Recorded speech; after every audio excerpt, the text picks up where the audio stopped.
Bonsoir, chères téléspectatrices et téléspectateurs de Zouk Télévision. Bienvenue dans votre émission hebdomadaire, Le Kiosque. Et je suis très content de vous la présenter. Et je vais très rapidement vous présenter nos chroniqueurs favoris qui vont vous permettre de comprendre l'actualité avec le regard acéré. Donc, je vais commencer par Béatrice Bellé. Bonsoir Béatrice, première secrétaire fédérale de la Fédération socialiste de la Martinique. Merci d'être là. Ton actualité, comment vas-tu? Comment as-tu passé la semaine? Eh ben, bonsoir Charles, bonsoir à messieurs les chroniqueurs, bonsoir aux téléspectatrices et téléspectateurs. Une fois n'est pas coutume, merci de nous accueillir chez vous.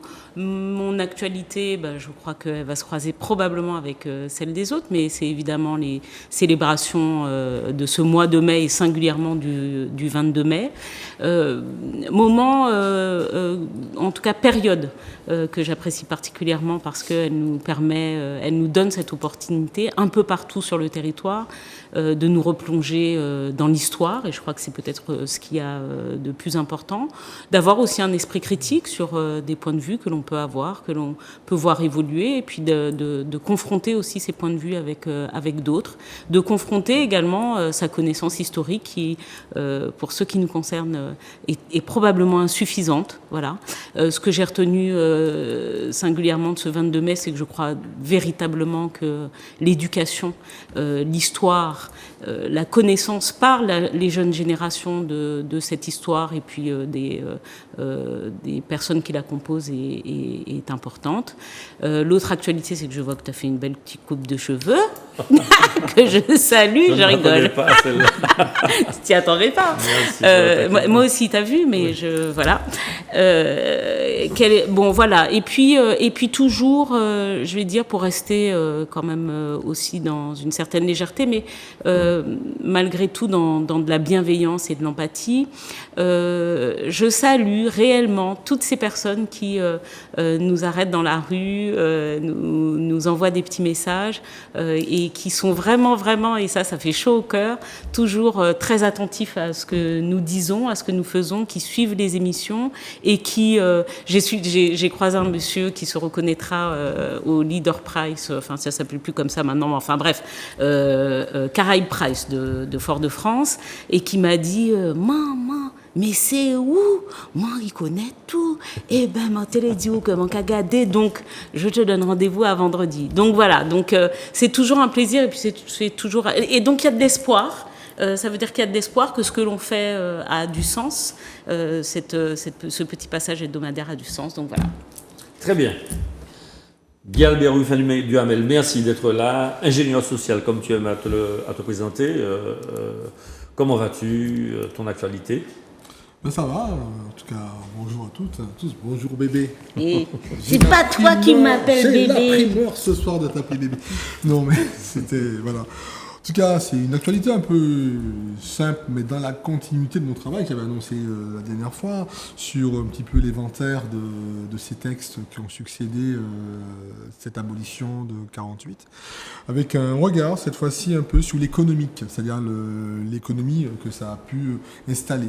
Moi, ce que j'essaie de faire mettre de croiser, c'est la réalité aujourd'hui de notre économie, qui est une économie tout à fait piétinée, mal développement. On voit bien les précarités, ces pauvretés, et puis c'est des mécanismes qui sont très troubles.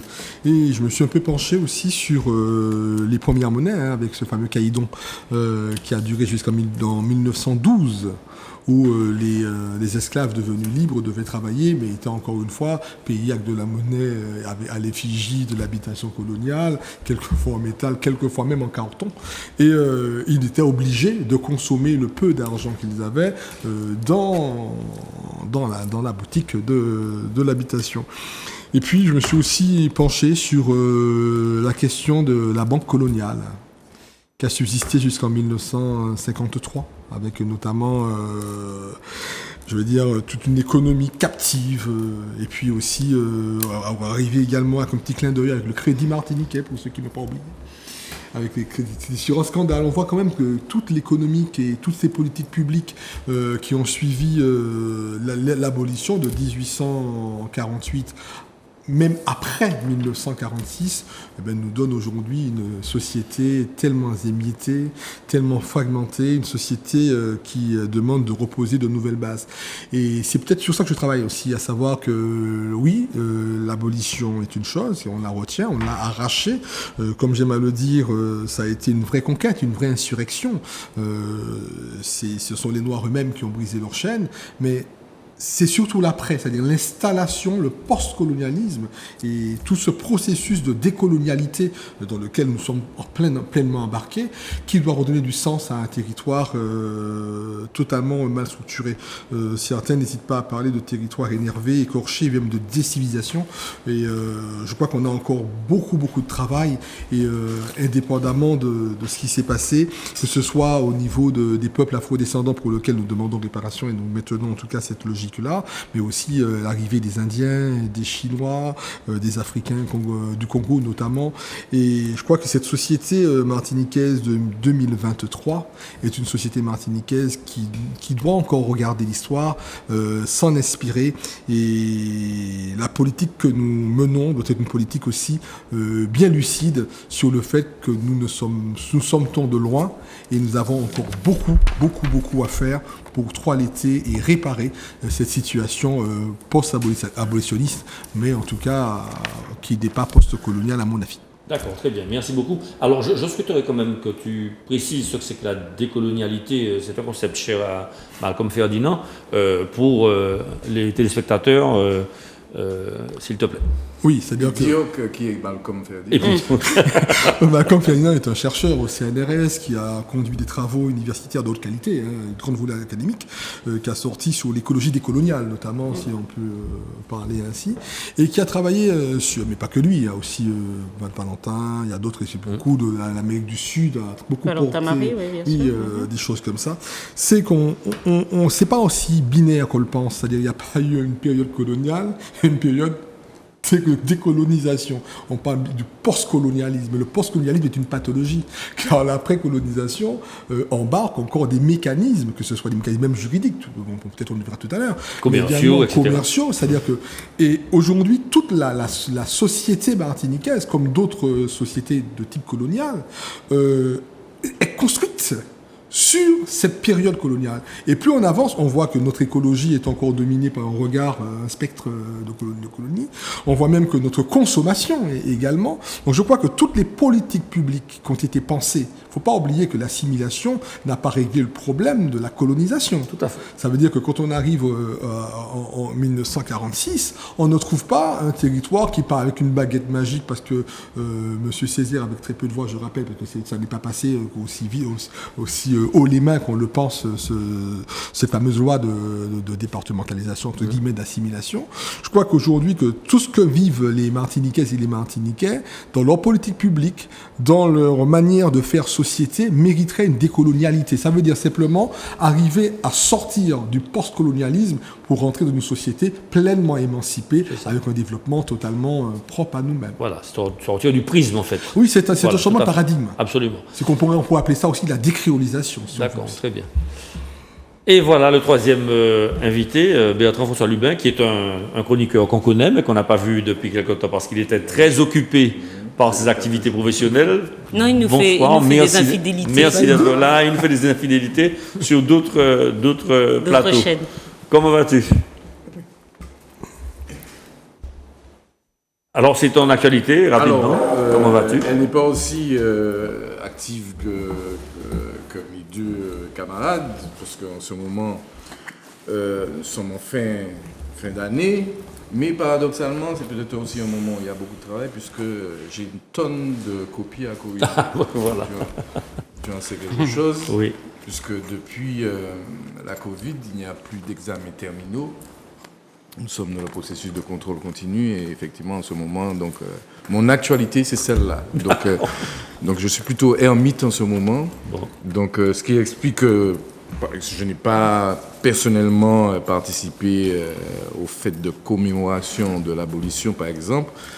Donc, étant effectivement accaparé par mes activités purement professionnelles. Mais je voulais juste, par rapport à prolonger donc, le propos de Guy Albert, sur l'actualité donc de Malcolm Ferdinand, qui vient de sortir. Il y a un ouvrage qui vient d'être édité par un magazine de philosophie qui s'appelle Philosophie Mag, et c'est un entretien avec une dame dont j'oublie le nom en ce moment, et la réflexion tourne autour de la question de la problématique: comment penser le racisme sans la race? Absolument. Voilà, donc ça vient de sortir, donc c'est un entretien donc par cette revue qui s'appelle Philomag. Très bien. Si effectivement donc nos téléspectatrices et téléspectateurs sont intéressés, donc c'est quelque chose qu'on peut trouver dans n'importe quelle librairie à Martinique. Il faut rappeler aussi que Parfait. Malcolm est aussi philosophe et qu'il a fait Voilà, philosophie absolument. des sciences politiques. Absolument. Voilà, et Michel Branchy, qu'on accueille avec plaisir, qui est donc rédacteur en chef du journal Justice, qu'il vient nous fournir. Comment vas-tu, ton actualité? Bon, l'actualité, c'est quand même le 22 mai. Hein. C'est. Bon, chaque courant politique commémore, tient à commémorer cette date à sa manière.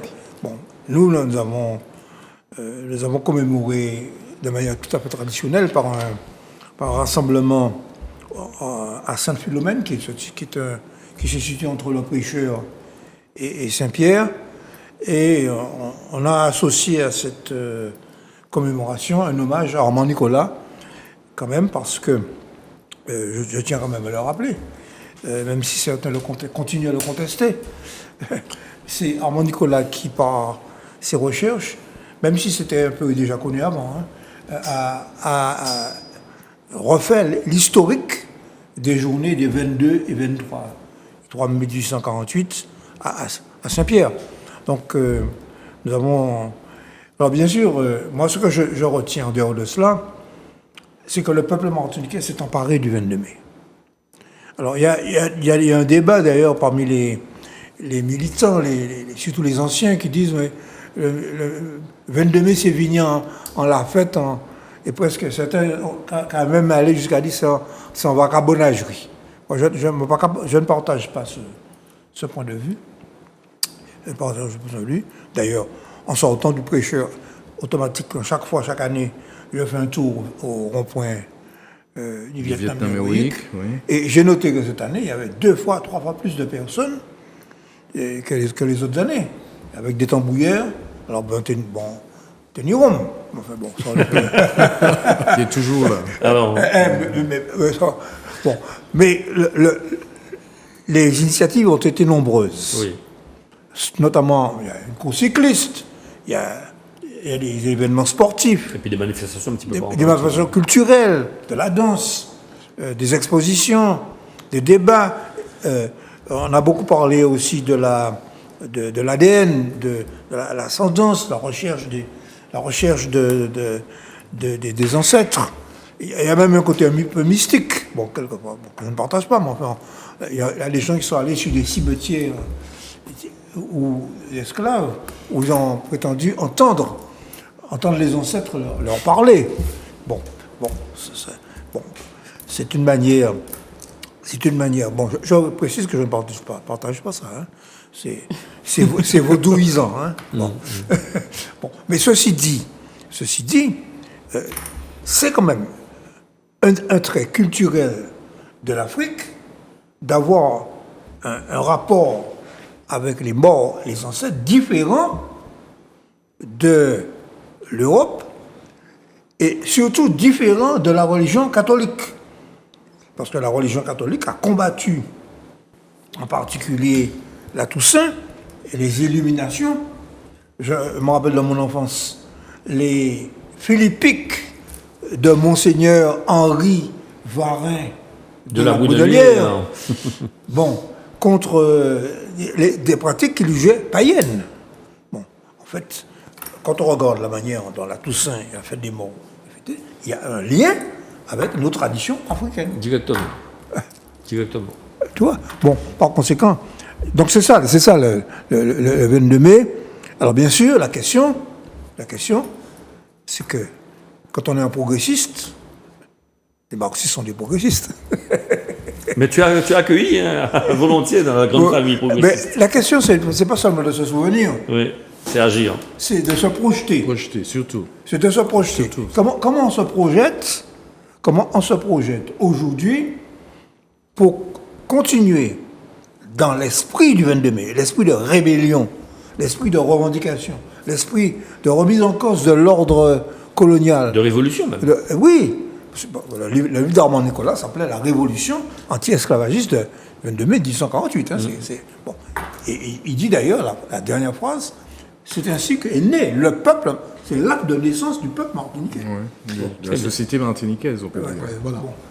C'est bon. Donc c'est ça qui est... Cette question, elle est ouverte. Elle est ouverte devant nous, pour notre génération, comme disait Fanon, chaque génération, connaissez la citation. Oui. Bon, nous devons accomplir notre mission Ou la trahir. ou la faillir. Oui. Alors, on en parle, hein, puisque c'est le premier thème. Je voulais simplement rappeler, pour ceux qui savent pas, hein, bon, c'est une anecdote, que le rond-point du Vietnam héroïque a été ainsi dénommé par Aimé Césaire, parce qu'à l'époque, l'ambassadeur ou le diplomate américain qui sortait de la Chase Manhattan Bank pour aller dans sa résidence, eh bien, il faisait par la route de l'évêché, il passait obligatoirement par ce rond-point. Et donc Aimé Césaire avait baptisé ce rond-point le rond-point du Vietnam héroïque. Pour obliger l'Américain à... Pour obliger l'Américain à passer par là en sorte de taquinerie. Bon, voilà, c'est une anecdote qui est quand même intéressante. Voilà, donc... Il avait de l'humour. Oui, il avait beaucoup d'humour, peste sans rire d'ailleurs. Et donc ce 22 mai, commémoration de l'abolition de l'esclavage. Alors j'ai, si vous le permettez, grâce à mes amis de Lyon-la-Caraïbe, c'est une association de professeurs d'histoire en géographie de lycée, animée avec beaucoup de passion par tous les membres. Elisabeth Landy, Bruno Magalon, je vais en oublier, Elsa Juston, et donc Muriel Descravauteur, et Muriel justement Descravauteur nous a proposé une petite présentation assez synthétique. Bon, j'avais parcouru le Code Noir à l'époque, et puis elle nous fait l'amitié de mettre ça à disposition de l'association et puis de tout le monde. Et donc, je vous lis quelques éléments du Code Noir qui est présenté donc par nos amis de Lyon-la-Caraïbe. Et donc, c'est un code qui avait plusieurs articles. Et il est donc l'esclavage est autorisé dès 1642 dans les colonies françaises par Louis XIII. Et très vite, pour cultiver la canne, le nombre d'esclaves augmente. Le Code Noir est rédigé en 1685 et rentre en vigueur tout de suite jusqu'en 1848, c'est-à-dire pendant 163 ans, cette génération. Il y a 60 articles dedans et je vais vous en donner lecture. Alors, il ne s'appelle Code Noir qu'en 1724 et il est enrichi d'autres discriminations entre 1724 et la fin. Alors, il y a un droit dérogatoire, c'est un droit dérogatoire que le Code Noir qui ne s'applique que dans les colonies. Premier élément, les juristes apprécieront tout à l'heure. Les nègres donc sont rejetés de l'humanité. Et premier article, l'article 13, les esclavisés obéissent au droit du ventre. C'est-à-dire que est esclave quelqu'un qui est né d'un ventre esclave. Les esclavisés donc dépendent juridiquement du maître. Ils sont soumis au travail forcé et gratuit, au devoir d'obéissance absolue. Et donc il y a 3 obligations du maître. Le repos dominical, c'est l'article 6. Vêtir et nourrir, article 22 et 25, et le baptême, baptisé dans la foi catholique, c'est l'article 2. L'article 44 précise que l'esclavisé est un bien meuble, il peut porter plainte si ses droits ne sont pas respectés, mais il n'a pas, alors c'est l'article 26, mais il ne peut pas témoigner dans l'article 30. L'article 11 permet son mariage avec l'autorisation du maître. Et alors, il y a des affranchissements qui sont possibles, c'est les articles 55 à 59. Les mutilations aussi, article 38. Et l'application de la peine de mort peut être prononcée sans jugement, c'est l'article 33. Donc on voit bien que les esclavisés, alors pourquoi on dit esclavisés? C'est parce que l'esclave, c'est un statut juridique, et c'est une personne qui a un statut juridique d'esclave, et on l'appelle esclavisé. Voilà. Alors maintenant, après ce propos un petit peu long, je m'en excuse, je me retourne vers Béatrice pour commenter donc la commémoration de l'abolition de l'esclavage dans le vif, puisque Là maintenant, c'est le thème qu'on aborde. Donc je le disais en introduction, moi je crois qu'il y a, là tu viens de le rappeler et finalement de le redire, un rapport à l'histoire que nous devons réellement nous approprier, je dis même pas réapproprier, parce que je crois que malheureusement au fil des générations, il y a une méconnaissance peut-être même de plus en plus forte, alors qu'il y a un moyen d'accès qui est de plus en plus important. Alors, c'est peut-être une impression que j'ai. Alors, à ce titre, d'ailleurs, je voulais saluer la mémoire d'un militant qui, comme par hasard, encore une fois, est décédé dans cette période. C'est Léon Sainte-Rose, dont on peut dire qu'il a été aussi militant d'une conscience noire et qui est inscrit aujourd'hui dans le patrimoine historique militant de la Martinique, ancien militant de l'OJAM, professeur dont certains m'ont dit qu'il était un professeur des plus bienveillants, des plus calmes et des plus intéressants qu'ils aient eu dans leur parcours. Sur les commémorations, je dirais que l'avantage maintenant, peut-être plus qu'avant, c'est qu'elles sont très décentralisées, qu'il y en a évidemment partout, qu'elles font honneur évidemment à l'histoire en ce que on rappelle enfin ce que l'on n'a pas beaucoup dit à ma génération notamment, mais que il y avait des révoltes perpétuelles. Bon, je crois que ça c'est une grande chose, notamment pour peut-être une conception aussi de nous-mêmes, parce que moi je me suis souvent posé la question en regardant tous ces films américains à l'époque où j'habitais Paris, quand j'ai grandi, tous ces films américains sur l'esclavage en général. Je me suis toujours posé la question, je me suis dit mais c'est pas possible, pourquoi ils ne se révoltent pas, qu'est-ce qui se passe, mais c'est pas normal, mais moi si j'avais été à leur place longtemps, ça tué Bougla, enfin bon. Et en fait, évidemment que le récit national occidental, parce qu'il faut le dire, c'est le récit national occidental, qu'il soit français, américain, ne fait pas du tout la part belle aux révoltes qu'il y a pu avoir sur les plantations où ces personnes étaient réduites finalement à l'état de choses. Bon. Et donc il faut rappeler à toutes ces générations qu'il n'y a pas eu d'hommes noirs dociles.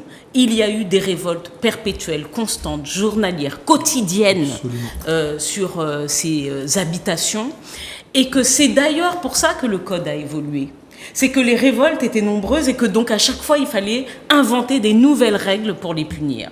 Il fallait inventer des nouvelles choses pour mettre dans un état de sidération les personnes qui y vivaient, que ce soit les hommes, les femmes. La question du mariage est intéressante parce que lorsque tu as parlé de la ritualisation africaine, évidemment que en fait, les gens n'avaient pas besoin. À l'époque, c'était par des ethnies, donc c'était des chefs de tribus qui donnaient l'autorisation. Et en fait, sur les habitations, les mariages hors de l'autorisation du maître se déroulaient. Bon, les communications existaient. Les modèles de communication et les modes de communication entre habitations, d'ailleurs, existaient aussi. Et il y a aussi alors moi, tout ça, je remercie toutes les personnes et tous les historiens, et pas les historiens de pacotille qui interprètent les mots des historiens, parce qu'il faut le dire quand même. L'histoire répond également à une science dans la manière de la traduire. C'est-à-dire que les gens ne viennent pas, les historiens ne viennent pas inventer. Ils se basent sur un certain nombre de documents, des archives, des comptes rendus, des livres qu'ils ont pu trouver. Ça n'est pas rien. Et aujourd'hui, ceux qui veulent s'appuyer sur la soi-disant histoire pour la refaire, en tout cas ceux qui veulent écouter ces personnes-là, doivent s'interroger sur la probité d'un certain nombre de propos. Donc voilà, je m'arrête pour ne pas être plus longue. Absolument. Et ce que tu viens de dire là est en droite ligne avec la définition de l'historiographie. C'est donc questionner les concepts, débattre et étudier les pratiques et discours de la discipline, et on ne peut pas s'improviser historien. C'est une discipline. Voilà, c'est une discipline et il y a un parcours universitaire pour cela. Alors, je me tourne vers Guy Albert. On parlait de réification, de chosification tout à l'heure, avant le début de l'émission. Et moi, je ne peux pas m'empêcher, ce qu'a dit Béatrice me laisse River, quand je me rappelle le fameux film Autant n'emporte le vent, quand la maman est tellement gentille avec tout le monde, et il y a une lecture un petit peu paternaliste et presque doudouiste de la noire qui travaille à la maison, on imagine les maîtres très très gentils avec elle, alors que c'est bien loin de la réalité. Oui, ça, nous le savons. C'est-à-dire que je ne pense pas que l'esclavage était une partie de plaisir et que comment un cerveau humain... Je me suis toujours posé la question, comment on a pu penser une telle chose. C'est-à-dire comment on a pu vraiment arriver à... C'est vraiment une infériorité. Enfin, l'ignominie par excellence. C'est assez particulier. C'est-à-dire, il faudrait peut-être qu'on interroge ça sur un plan de la psychanalyse, de la psychiatrie, mais ça relève, à mon avis, d'une pathologie quelconque. Comment on a pu inventer ça. Je crois que ce 22 mai a, pour moi, été aussi l'occasion de voir que, et tu l'as dit, Béatrice, c'est plus des faits isolés. Les gens se sont appropriés, je veux dire, aujourd'hui leur histoire. Les gens comprennent les choses. Aujourd'hui, ce que nous faisons d'ailleurs sur ce plateau, dans la pédagogie la plus simple, c'est aussi un exercice. Je crois que les gens comprennent aujourd'hui plein de choses. Notamment, on sait maintenant que le créole n'a jamais été un nègre. On sait maintenant qu'un créole, c'est un blanc. Enfin, c'est un colon. Aujourd'hui, c'est admis. Avant, on laissait croire que... Il y a des choses comme ça. Et puis, il y a aussi l'œuvre d'Armand Nicolas, que je veux saluer. Tu l'as dit aussi, Michel. C'est cette œuvre d'Armand Nicolas qui nous interroge, parce que ce dernier... Les 3 tomes. C'est 3 tomes, mais c'est la dernière phrase qui est la plus importante. C'est la naissance, justement, de cette société martiniquaise. Et Armand Nicolas va nous laisser quand même, pas dans la réflexion, mais il va nous encourager à aller beaucoup plus loin, justement, dans la recherche historique, mais pas qu'historique. Je voulais aussi m'attarder sur le Code noir, puisque tu en as fait référence, en disant qu'aujourd'hui... c'est des choses qui sont tellement horribles et sur lesquelles nous on est toujours ému quand on en parle, quand on voit ce que ça contient, ne serait-ce que l'article 33 où on peut tuer sans même jugement. On peut tuer sans juger. Et puis toute une série d'articles où on va proportionner des punitions. Mais mon problème, c'est que techniquement, et ça s'est démontré notamment à travers des recherches universitaires, citer des juristes, peut-être que tu nous diras peut-être plus facilement Bertrand, mais Dominique Monotuka, dans son livre notamment Adieu le Code noir, mais d'autres juristes aussi, ont su démontrer que le Code noir, aujourd'hui, techniquement, n'est pas abrogé, c'est-à-dire qu'il y a encore ce problème-là, c'est-à-dire qu'il n'y a pas une obsolescence tacite d'un texte, parce qu'en fait, on n'a pas... Alors que le Code noir parle bien de statut, à savoir que l'homme noir est soit esclave ou affranchi, et on voit que le décret de 48 est un décret qui va simplement affranchir. Donc, il se base quand même sur un corpus qui existe, soit il est petit a esclave, petit b affranchi, et s'il est affranchi, forcément, ça n'abroge pas pour autant le Code noir. Donc je pense que c'est toutes ces recherches-là qui commencent à sortir de terre, à interroger, à donner du sens aussi à une histoire qui avait été tellement, ça tu l'as tellement dit aussi, tellement bafouée, tellement piétinée, qu'on avait un fantasme autour de choses. Je crois que le moment n'est pas à la haine, pas du tout. Je crois qu'il faut aujourd'hui dépassionner un certain nombre de choses, mais c'est davantage un moment où on doit poser les bases de notre société, comme le disait Armand Nicolas, mais aller dans une société apaisée, mais qui impose un processus de réparation, et c'est un préalable sur lequel on ne peut pas transiger. Très bien, merci. Bertrand, donc quand les populations africaines arrivaient en Martinique, les ethnies étaient séparées entre les habitations de manière à ce qu'on casse la solidarité familiale ou la solidarité de clan. Et donc, ils sont bombardés dans un univers juridique qui est complètement annihilé, enfin, qui n'existe pas quasiment, et qui leur est imposé par la France. Alors, pour mesurer ce que j'appelle, moi, l'ignominie, moi, ce que j'appelle l'esclavage d'ignominie, aujourd'hui, au moment où je vous parle, juridiquement, le concept de personne est le concept clé de tout raisonnement juridique. Et il s'avère que du fait du Code noir, les personnes qui ont été mises en esclavage n'étaient pas des personnes. Donc, en dehors du droit totalement. D'accord ? En dehors du droit, il faut bien qu'on prenne conscience de ça, parce que le droit tourne autour. Donc, il y a 3 choses qui importent en droit. Ce sont les actes, d'accord, les personnes et les choses sur lesquelles on exerce des droits. Ce sont les trois mots-clés du droit de manière générale. Donc, quand on nous dit que nous étions réifiés, considérés comme étant des choses, donc nous étions en dehors du droit. Donc, c'est pour cela que quelque part, même si effectivement il y a encore ce débat d'ordre technique de savoir si le Code noir est abrogé, parce qu'effectivement la question se pose, parce que la tradition française veut que pour qu'un texte soit abrogé, il faut que notre texte pose le principe de son abrogation. Et il n'y a pas d'abrogation par désuétude en France. Ça n'existe pas. Ce n'est pas parce qu'un texte n'est pas appliqué qu'on doit considérer qu'il ne s'applique plus. D'accord ? Il faut qu'il y ait une décision expresse qui dise clairement que tel ou tel texte a été abrogé et ne s'applique plus. Donc, ce qui nous permet de mesurer effectivement l'importance, je dirais, de cette date du 28 mai. Pour moi, c'est la date de naissance de la société martiniquaise, puisqu'on ne pouvait pas parler de société auparavant, puisqu'on avait des rapports d'inégalité. Pour qu'on puisse parler de société, il faut qu'il y ait 2 personnes qui soient donc égales. Donc, socialiste, ça veut dire ensemble. D'accord ? Donc, c'est la date de naissance de la société martiniquaise. Et comme le disait Michel tout à l'heure, on a fait du chemin, au point qu'aujourd'hui, c'est devenu donc une date que l'on s'est appropriée, d'accord, et qui constitue certainement le moment de rassemblement donc, de la communauté, ceux qui vivent sur ce territoire. Donc, j'ai envie de faire un parallèle avec le 14 juillet, c'est la fête du rassemblement, parce que c'était ça au moment de la Révolution française, la fête du rassemblement. Donc, c'est une date qui est importante. Alors, maintenant, le chemin parcouru est assez intéressant, mais il nous reste encore bien des choses, donc, effectivement, à entamer. Et c'est pour ça que la question qui se pose, est-ce que nous considérons que c'est un point d'aboutissement ou le point de départ d'autre chose ?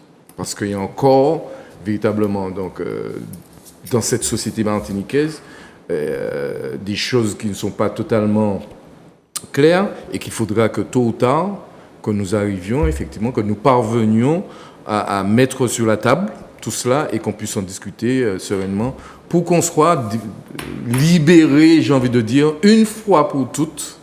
Je ne sais pas si ce sera le cas, mais en tout cas, qu'on s'en éloigne, parce qu'il y a encore des relents qui pèsent et qui font que cette société a du mal parfois à fonctionner. Et il faudra bien un jour que, peut-être qu'à l'occasion du 22 mai, ou encore de manière, j'ai envie de dire, peut-être pas permanente, mais de manière assez régulière, que nous puissions effectivement en débattre et afin que, donc, de régler les derniers problèmes qui sont encore liés à cette période funeste de notre histoire. Très bien. Merci beaucoup pour ton analyse. Michel, je vais... Et juste, je voulais juste dire, dans le chemin parcouru, il y a cette petite affiche qui paraît chaque fois le 22 mai que j'adore, juste un instant, parce qu'elle est symptomatique de plein de choses, où on dit, nous ne sommes pas des descendants d'esclaves, mais nous sommes descendants des êtres humains qui ont été mis en esclavage. Je trouve que cette formule, effectivement, elle correspond véritablement à ce qu'on devrait considérer aujourd'hui. On a été esclavisé, comme tu l'as dit tout à l'heure, on a été mis en esclavage. Et je pense que c'est quelque chose que nous devons intégrer et qui montre que quelque part le chemin on n'a pas abouti et qu'il faut encore continuer le combat. Très bien, merci pour le complément. Michel, ma question sera un petit peu orientée, même si on reste dans le thème, puisque je vais parler d'économie. Alors, c'est l'apparition des mulâtres qui pose problème dans la société hiérarchisée racialement. Et donc, il faut absolument trouver une place à ces mulâtres-là, puisque, bien évidemment, le maître fait des enfants avec la jeune fille noire. Et donc, la connotation après, c'est que le mulâtre, dans le sens de notre langage aujourd'hui, c'est un bouquin de l'argent, mulâtre. C'est quelqu'un qui a de l'argent. Et moi, j'ai envie de te dire, mais comment est-ce que on peut vivre dans une société où on sait que 50% des richesses foncières sont l'appartenance, sont la propriété des descendants de colons, alors ce qui sont absolument pas nos ennemis, mais enfin, comment imagines-tu, pour poser la question un petit peu brutalement, n'y a-t-il pas nécessité de considérer que bien mal acquis ne profite pas? Ben, à partir de 1848, la Martinique est entrée dans la société capitaliste. Oui. Et puis ça, Et on peut même se poser la question s'il n'y Est-ce a qu'elle pas n'y un était lien pas entre Bien sûr. l'esclavage et le capitalisme. Il est très clair. Allons laisser, Il est très clair. attendez, allons laisser Michel développer et puis vous allez non, mais reprendre. ça ne me gêne pas qu'on dialogue. Effectivement, l'esclavage est aussi le sous-produit du capitalisme. Bien sûr. Bien sûr. Pour moi, c'est que. Bon, il est certain, que vu sous l'angle économique, l'esclavage fait partie de ce que Marx appelle l'accumulation capitaliste. Bon, l'accumulation capitaliste, c'est le phénomène qui fait que la bourgeoisie des grands pays de l'Europe a accumulé des richesses, des moyens, soit des richesses commerciales, soit des richesses financières, soit des richesses foncières, et par conséquent, et en même temps, elle a procédé à la révolution industrielle, parce que le capitalisme aussi s'accompagne de progrès dans la science, de la connaissance, de la technologie. Bon, par conséquent, et le passage, une des causes qui a été rappelée d'ailleurs par Marie-Hélène Léotin, très justement, le 22 mai, l'abolition de l'esclavage, elle a dit multifactoriel. Bon, moi j'ai bien aimé ça parce que ça nous sort de certain nombre de caricatures qu'on a subies depuis 2-3 années. Hein. Bon, après, excusez-moi. Hein? Bon. Non, mais bon. À quelle caricature penses-tu? Il a raison de le dire. Non, mais il a raison. À quelle caricature explicite? Je l'ai introduit Non, mais il dans a ce que raison je de le disais, dire. avec des gens qui Non, refont l'histoire. il a dit que économiquement, l'esclavage n'était plus rentable. Parce qu'il y avait l'apparition de la machine à vapeur. Oui. Il y avait l'apparition du sucre de betterave. Et que par conséquent, le mode de production, avec des petites unités de production, n'était plus rentable. Avec beaucoup de main-d'œuvre. D'où l'abolition. D'où les phénomènes qui ont suivi 1848, phénomènes classiques de la concentration capitaliste. Les usines centrales nécessitaient beaucoup plus de capitaux. En Guadeloupe, ce sont des sociétés françaises, métropolitaines, qui ont investi. C'est pas les Béquets. Bon, et les Béquets, il y a Victor Hugues. Victor Hugues a débarqué à Pointe-à-Pitre et il leur a coupé le cou. Il a décapité, effectivement, oui. Bon, Tout ce qui était mulâtrail. Et ceux qui ont échappé, ils sont partis à Trinidad, à la Grenade, etc., dans certaines autres îles de la Caraïbe. Bon. Ce qui explique les différences qu'il y a Entre la dans la Martinique et la structuration Guadeloupe. Absolument. de la société en Martinique et en Guadeloupe. Hein. Oui. Faut pas oublier ça. Oui, tout à fait. Bon. Non, mais pour revenir à ta question, c'est qu'à mon avis, on est entré dans la lutte dans la société capitaliste et donc avec la lutte des classes, c'est tout. Bon. Alors les mulâtres, c'est la classe intermédiaire. C'est ce qu'on appellerait aujourd'hui les classes moyennes. Bon. Elles avaient quand même un statut qui leur permettait d'accéder à certaines professions parce qu'elles pouvaient accéder à des professions intellectuelles, avocats, commerçants, à l'éducation. Ce que Glissant appelle dans le discours antillais la bourgeoisie de représentation. Voilà. Bon. Mais bien souvent, elle n'avait pas beaucoup de capital quand même. Hein. Elle avait des moyens, mais Mais c'est pour ça que c'est la bourgeoisie de Attention, représentation. Elle n'avait pas encore pu accumuler du patrimoine. Je prends l'exemple de la bourgeoisie de Fort-de-France. Bon, c'est une profession libérale. Tout à fait, oui. C'est ça. C'est ça. Bon, avocat, médecin, etc. Pas au sens marxiste du terme, pas la bourgeoisie au sens marxiste du terme. Voilà. Donc, la bourgeoisie détentrice des moyens de production et d'échange. Voilà. Au sens de Marx. Bourgeoisie de représentation. C'est un peu le modèle haïtien, en fait.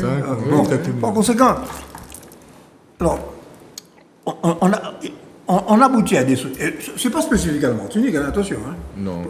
On retrouve la même structuration au Brésil, on trouve la même avec des changements dans tous les pays d'Amérique latine, de ce qu'on appelait, entre guillemets, je mets les guillemets, le nouveau monde. Bon. C'est un monde qui existait avant l'ancien monde. Hein. C'était aussi les premiers gens libres. Voilà. Oui, souvent. tout à fait. Dont Bicep, dont tout ça. Donc tout ça fait qu'on est entré dans la société, dans la lutte des classes, et aussi dans une certaine forme de citoyenneté. Absolument. La participation au suffrage universel, hein, et puis l'éducation. Il ne faut pas oublier que le Conseil général, à l'époque de la Martinique, avait beaucoup plus de pouvoir que les conseils généraux. De France Oui, hexagonale, tout à bien fait, sûr. oui. C'est exactement les cela. conseils généraux de la départementalisation. Tout à fait. Sur ce plateau la semaine dernière, Philippe Cessier a rappelé la sénatus consulte Oui. de 1866, c'est-à-dire que la Martinique, avec une liberté commerciale, une liberté de taxation, une liberté d'un peu de droit de douane, c'est-à-dire que ce qu'on nous reproche maintenant avec l'octroi de mer, nous ne devons pas pouvoir protéger notre marché. OK? Nous devons... Ben oui, c'est ça. Bon, le protectionnisme est devenu un péché mortel à l'ère du néolibéralisme du XXIe siècle. Bon, en 1866... On y revient. Hein. Voilà. Bon. Oui, On fait marche arrière. Bon. Oui, oui, oui. alors, donc voilà ce que je voulais dire. Je ne vais pas prolonger trop. Oui. Mais en gros, on est entré dans l'ère de la lutte des classes. Et bon. Mais tu ne m'as pas répondu sur bien mal acquis ne profite jamais. Alors, le bien mal acquis. Parce que ça questionne forcément. Non, le bien mal acquis continue. Non, tant qu'on n'aura pas. Jamais, c'est une Enfin, théorie. moi, Un petit peu le paysage des habitations. moi, je te dirais oui et non. Oui. Les anciens esclaves sont devenus des salariés et ils ont obtenu des droits à la protection sociale, en particulier en 1946, les communistes, avec Césaire. Mais oui, on dit qu'il fallait conquérir la protection sociale. Et il y a eu une mutation, la conquête de la sécurité sociale, du droit à la retraite, que certains semblent mépriser maintenant. La protection contre la maladie, l'accident, le handicap, la protection contre le chômage, l'indemnisation du chômage. Ce sont des conquêtes que les anciens esclaves devenus salariés On peut avoir. on peut avoir. Très bien. Donc, d'une certaine manière, on a repris aux possédants un certain nombre de choses. Mais bien sûr, dans cette société, ils reviennent et ils remettent en cause constamment ce qui est acquis. D'accord. Alors, Guy Albert, juste pour te relancer, puisque je t'ai entendu parler tout à l'heure de la réparation, Césaire, dans un document que j'ai lu il y a quelque temps, je crois que c'était un courrier à Marius Condé, il parlait du fait qu'il n'était pas en faveur de la réparation, parce que réparer, ça voulait dire qu'on oublierait tout, alors que c'est un crime qui est irréparable. Tout à fait. Je connais cette phrase de Césaire. Voilà. Oui, mais j'aime beaucoup Césaire, mais j'ai peut-être... Tu restes sur ton Des point nuances. de vue. Mais j'ai quand même une nuance, et puis Oui. tu permets quand même que Césaire avait aujourd'hui le langage de son époque. Et quand tu disais tout à l'heure que bien mal acquis ne profite jamais, je dis que ça profite de trop. Ouais. De trop. Et je crois qu'aujourd'hui, s'il y a des causes imprescriptibles, pour beaucoup, la réparation n'est pas simplement un oubli, c'est pas le droit de l'oubli que j'appelle.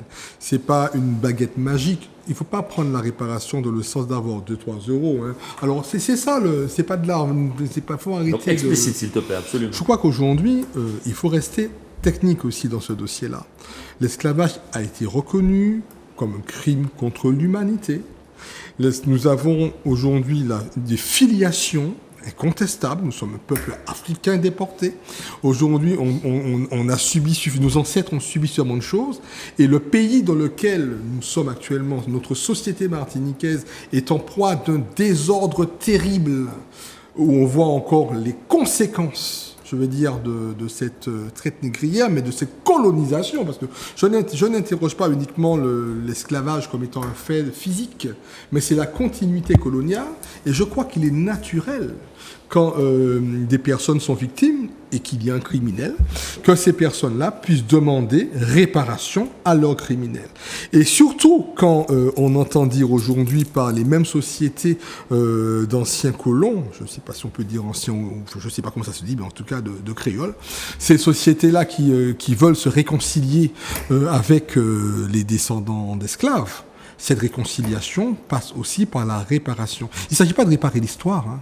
Il s'agit simplement de donner les moyens à notre société martiniquaise de fonctionner convenablement Se rééquilibrer. et se rééquilibrer. Très bien. Et c'est un fait totalement juridique sur lequel il n'y a aucune volonté. S'il y a une volonté de ne pas nous réparer, je soupçonne qu'elle soit raciste. Très bien.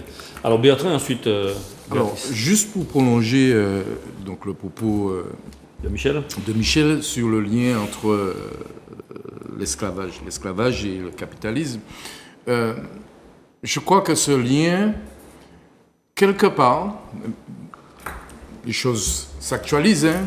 Donc, en tant qu'historien, tu sais très bien que si Marx et Hegel nous ont appris que l'histoire était prédéterminée, que l'histoire leur a donné tort, aujourd'hui, on se rend compte que l'histoire, elle est plutôt cyclique. Elle n'est pas linéaire, elle est cyclique. Donc, il faudrait, et je pense que s'il y a des sociétés qui doivent être vraiment vigilantes sur cette question, c'est donc sur ce lien. Parce qu'aujourd'hui, le capitalisme cherche de nouveaux terrains. Et qu'est-ce qu'on constate aujourd'hui? Que le corps est devenu une nouvelle marchandise. Et c'était le cas déjà donc, de l'esclavage. Donc, il y a une nouvelle forme de marchandisation et qui aujourd'hui qui est devenu effectivement un terrain de conquête pour le capitalisme, toutes ces activités qui ont pour objet effectivement le corps, d'accord, toutes ces activités. Et je pense que quelque part, si des sociétés doivent être vigilantes, c'est bien nous pour qu'on ne redonne pas, qu'on ne recommence pas l'histoire quelque part. D'accord. Donc je pense que ce lien, il faut qu'on soit vigilant entre capitalisme et marchandisation du corps. Donc je ne dirais pas esclavage, mais aujourd'hui, je dirais marchandisation du corps, parce que c'est ce qui est en train de se passer aujourd'hui. Très bien. Ah, Béatrice. Voir esclavage. Je vais Oui. pas enchaîner parce que tout a été dit, mais on va peut-être passer à, Oui, à autre chose, oui. mais voir esclavage quand même. Hein. Libye, on parle bien d'esclavage. On n'est même plus sur une marchandisation, on est réellement sur la chosification des gens et sur l'annihilation de tout ce qui peut faire de ces personnes, donc la disparition de tout leur caractère humain. Absolument. Très bien. Ben écoutez, merci beaucoup. Attends, alors, tu permets, Oui, un mot alors, parce que... un mot. Oui. Je cherche tout à l'heure le lien entre capitalisme et esclavage. Alors, il y a un ouvrage de référence que les militants de ma génération avaient lu comme une Bible. Que vous connaissez par cœur. C'était Capitalisme et esclavage par l'ancien Premier ministre de Trinidad, Eric Williams. D'accord. Et je recommande à la jeune génération Tout à fait, oui, c'est vrai. de consulter cet ouvrage. Très bien. Merci Dis-moi beaucoup. le titre. C'est Capitalisme et esclavage. Capitalisme et esclavage, Ouais. auteur Eric Williams, oui, c'est vrai. Eric Williams, ancien Premier Tu l'as lu ministre. Oui, je ne l'ai pas lu entièrement, Il y mais avait j'ai eu l'occasion de... exemplaires à la bibliothèque universitaire. Je me Oui, rappelle j'ai eu l'avoir l'occasion lu, de le fréquenter. C'est un gros bouquin comme ça. Oui. D'accord. Et, Je regardais. et- Si je le et il fait le lien entre le développement du capitalisme et l'esclavage. Très bien. En tout cas, on a été très complet sur D'autant que le le thème. capitalisme, Merci beaucoup. Donc, un nous allons phénomène poursuivre avec le deuxième thème, un contrat territorial de sécurité intégré pour lutter contre la délinquance. Éric Dupond-Moretti, garde des Sceaux, a présidé certainement samedi dernier, une réunion de travail en préfecture avec l'ensemble des acteurs en charge de la sécurité qui élabore un fameux dispositif commun. Béatrice, qu'as-tu à dire là-dessus, ce contrat de sécurité? Alors visiblement, ça serait la poursuite d'un premier état des lieux qui avait été fait par Darmanin le 15 mars 2022 entre l'État, la ville, le préfet et le recteur pour Alors, mettre en place. oui et non. Alors, c'est une globalisation de ce qui a par contre été déjà signé par la ville de Fort-de-France, Oui. qui a déjà signé son contrat de sécurité intégré. C'est le contrat de sécurité intégré de Fort-de-France, avec un certain nombre d'acteurs, dont le rectorat, la ville, donc les services de police municipale et d'autres acteurs. C'est un document d'ailleurs qui fait plus d'une trentaine, je vais vous dire, une quinzaine de pages, ce contrat, avec des fiches. Écoutez, très intéressant, c'est toujours de la bonne littérature, on voit ce que les uns et les autres ont en tête comme, on va dire, méthode, voire action, avec des fiches actions où on vous montre qui doit agir, pourquoi, comment, sauf qu'il y a une donnée qui souvent est négligée, ce sont les moyens. Bon. Et évidemment, quand j'ai vu cette question apparaître dans notre ordre du jour, je me suis attachée à appeler notamment les syndicats de police en Martinique, majoritaires, qui m'ont dit, écoutez, pour l'instant, ni sur les uns ni sur les autres, pas même avec le préfet dédié à la sécurité, nous n'avons eu d'échange. Oula. D'accord ? Donc depuis que le préfet dédié à la sécurité est arrivé en Martinique, il n'a pas parlé aux syndicats de police. Donc aux gens qui portent également les revendications de ceux qui sont sur le terrain et qui, eux, ont affaire réellement, quelque part, à la délinquance. Bon. Donc je mets ça dans la balance. Donc il y a un problème de moyens. Ben, alors c'est pas seulement dans la police. C'est pas seulement dans la police, dans la gendarmerie, c'est aussi dans la douane, c'est aussi dans les polices municipales. La magistrature. Ou dans la magistrature. Alors là, Monsieur Dupond-Moretti parle de la délinquance surtout liée au trafic de stupéfiants. Mais enfin, encore une fois, je le répète, le besoin d'exemplarité dans nos sociétés de face à face est également important. Et lorsqu'on voit qu'il y a des dossiers avec des personnes majeures de la Martinique qui traînent, ça pose aussi un problème. Et c'est aussi une discussion que j'ai eue avec des policiers, voilà, et qui disent, vous savez, nous, quand on arrête aujourd'hui un certain nombre de jeunes, ils nous disent, mais monsieur là, monsieur un tel, il n'y a pas à faire, il y a un peu ce que moi manque. Bon, ils sont confrontés également à ça. Donc je crois que la rapidité également avec laquelle la justice doit être rendue est aussi un facteur probablement de son, quelque part, de son respect. Je crois qu'aujourd'hui, les gens ont accès davantage à ça. En tout cas, il y a un problème d'effectifs, il y a un problème de consultation, il y a aussi un problème, il faut le dire, de niveau de recrutement, parce qu'il faut le dire, hein, c'est plus trop attractif pour personne. La police, tout ça, les gens veulent plus y aller, c'est risqué, c'est beaucoup de temps, c'est beaucoup d'énergie. Du coup, il y a quand même des les salaires ne sont pas intéressants. Les salaires ne sont pas intéressants. Et puis, la plupart, évidemment, des personnes qui réussissent au concours, ne l'oublions pas, chez nous, doivent repartir pour leur formation et leur stagiairisation. Et le temps de machin est long. Bon, voilà, de retour et un peu long. Très bien. Guy Albert, donc, on parle de sécurité publique, on parle de justice de proximité, d'accompagnement des victimes. Ton analyse ? Pour moi, c'est très important. C'est-à-dire que le gouvernement s'intéresse à ça, je ne peux que le saluer. Je ne veux pas non plus revenir sur des choses qui me paraissent très importantes, parce que ce pays me fait peur. Fort-de-France, oui. C'est quand même la 5e ville la plus insécure sur 28 villes et départements d'outre-mer. Donc on se pose vraiment la question... C'est pas insécure. Sécuritaire... Ouais, excusez-moi la figure de style. Non, mais ça se dit. Voilà. Ça, je rigole. Voilà, oui. Oui. Bon, je suis un peu jeune quand même. Je suis un petit peu jeune quand même. Voilà. Et je me dis qu'il fallait faire. Mais, tu interrogeais les moyens. Moi, j'interroge la méthode. Est-ce qu'on peut se suffire uniquement de policiers, de magistrats? Où sont les travailleurs sociaux? Où sont les médiateurs? Où sont les corps de proximité?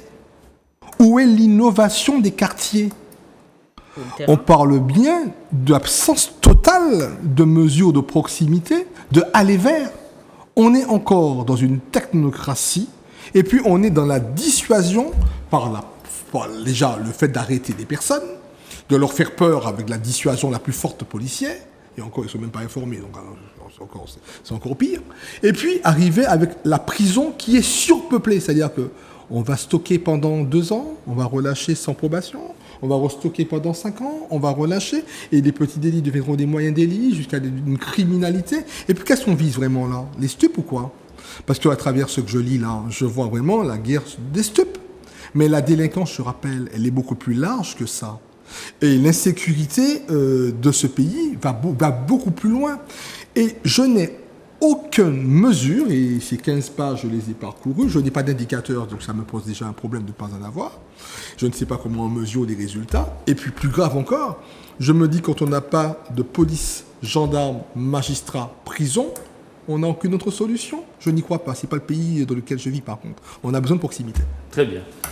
Michel, ton commentaire sur ce contrat de sécurité? Non. Bon, je pense qu'il fallait le faire. Oui. Je pense qu'il fallait le faire, que c'est comme pour le problème du GIP Sargasses. Oui. Bon, nous avons une caractéristique, nous avons hérité de la France cette caractéristique, c'est-à-dire on crée des structures, au fur et à mesure que les problèmes se posent, on crée une structure. Bon. Et puis on ne les réunit pas. Bon. Alors il faut coordonner. Bon, ça c'est évident qu'il faut coordonner. Bon.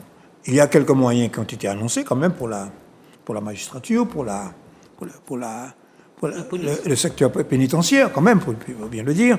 Bon. Mais c'est vrai que Guy Albert a raison. En fait, la politique de sécurité, moi j'ai appris ça, je m'excuse, j'ai appris ça dans les écoles du parti. Prévention, répression, insertion. Autrement dit, prévention, c'est l'éducation, la formation des citoyens. Bon. C'est-à-dire que, bon. Maintenant, effectivement, il y a une partie de la population qui a basculé dans la drogue, il ne faut pas se voiler la face, et qui vit de ça. Et confortablement. Bon. Il faut casser ça. Et ce n'est pas le moment de dire je vais autoriser le cannabis parce que ça soulage les douleurs articulaires. Ça, c'est des conneries, ça. Hein? Bon. En fait, on baisse la garde parce qu'on n'est pas capable d'éradiquer le phénomène. Bon. Et puis, troisièmement, il faut, ce qu'il disait tout à l'heure, il faut réinsérer les gens. Il faut les réinsérer socialement par tout ce qu'il a dit, les médiateurs, bon. Et puis nous revenons à ce que nous disions pour ce gardien. On parlait de réparation. Enfin, la position que nous avons défendue, que j'ai défendue la semaine dernière, la réparation, c'est le développement. Absolument. C'est le développement. Il n'y a pas que. C'est créer de l'emploi, créer de l'activité et donner des perspectives. Et puis donner à cette société un idéal. L'idéal, c'est la marchandisation. C'est avoir des gros 4x4, Oui. Consommer comme en France. Hein? Comme en France, parce que toute la guerre, c'est comme en France. Hein? Non, mais non, c'est comme à Dubaï. Bon. Très bon. Non, mais on va dire ça parce que je ne sais pas, on va aborder tout à l'heure un sujet économique. Les modes de consommation, et l'idéal qu'on propose aux jeunes, parce qu'un des éléments qui provoque la délinquance, c'est le fait que dans ce petit pays, tout ce que la production capitaliste mondiale crée est dans des vitrines et ils ne peuvent pas y accéder parce qu'ils n'ont pas de moyens financiers. D'accord. Donc on y revient. Bertrand. Alors, oui, sur ce sujet, Guy Albert a déjà un peu... je reprends tout ce que tu as dit parce que, selon moi, c'est ce que j'observe, hein, on commet une erreur fondamentale face au phénomène de délinquance, de violence. On les appréhende en soi, sans s'interroger sur les causes. Et c'est là la dimension sociale, il y a place pour un travail social. Et le fait que, donc j'ai pas lu ce contrat, hein, mais bon, tu as... Il n'est pas encore sorti. Il n'est pas encore sorti. Non, les 15 pages, c'est le contrat de Fort-de-France. D'accord, tu as dit qu'il n'y a pas d'indicateur, c'était pour moi, parce que ça repose sur quel diagnostic? On ne sait pas. C'est ça ce cas fondamental. Donc ça c'est le premier élément de réflexion. Le deuxième, alors, bon, je fais fi de questions juridiques. Parce qu'il faudrait qu'on se pose la question, enfin moi en tant que juriste, je me pose la question de la valeur de ce type d'acte. Il n'est pas sûr que ce soit de véritables contrats. D'accord? Bon, ça c'est une question donc, de juriste, de théoricien, mais bon. Mais au-delà de cela, il y a un autre aspect qui m'interpelle et qu'on observe depuis le début de la décentralisation, parce que vous aurez noté que c'est une question de sécurité. Donc, une fonction régalienne. donc qui relèvent normalement de l'État. Eh oui. Mais par le phénomène de contractualisation que l'on observe depuis les 40 ans de décentralisation, c'est la manière que l'État utilise pour ruser avec les collectivités territoriales en les impliquant, quand ça l'arrange, dans des domaines qui ne relèvent pas en principe de leur champ de compétences. Donc, Et qui n'ont pas les moyens non plus. Et qui n'ont pas les moyens, effectivement. Donc la question est Béatrice l'a posée. clairement Effectivement, mais c'est une ruse de l'État et il a trouvé un processus donc, de contractualisation. On contractualise sur tout aujourd'hui. Ah oui. Et donc il faudrait qu'on se pose la question véritablement donc des moyens. Et puis personnellement, je me pose la question donc de la dimension juridique de ces ce qu'on appelle des contrats, mais qui n'en sont pas véritablement. D'accord, très bien. Bon, on ne va pas s'étendre puisqu'on a pris un petit peu de retard. Autre sujet très intéressant, le groupe Bernard Ayotte, entendu à l'Assemblée nationale sur la vie chère, et je vais donner la parole à Michel qui a réagi tout à fait spontanément. Alors très rapidement, ils se sont défaussés concernant la trop grande marge des transiteurs, les logisticiens, les importateurs, les transporteurs. L'octroi de mer, tout ça, ça a été évoqué par le groupe Bernard Ayotte, mais surtout pas ses marges, et disant que le marché est étroit, et puis donc l'éloignement des lieux d'approvisionnement pouvait justifier, alors que le député Ajar a posé la question de savoir s'il n'y avait pas une certaine opacité concernant l'organisation de la distribution, avec peut-être une succession d'intermédiaires et de sociétés qu'on peut qualifier de masquer qui pouvaient... Les marges arrière. Voilà, qui permettaient de faire les marges arrière. Bon, Voilà. alors, je vais peut-être paraître assez complaisant à l'égard du groupe Ayotte. Le groupe Ayotte n'a pas tort de rappeler un certain nombre de réalités. C'est que le phénomène de la vie chère, effectivement, est lié à toute une série de facteurs. Mais quand il dit que, par contre, que les marges n'ont rien à voir avec...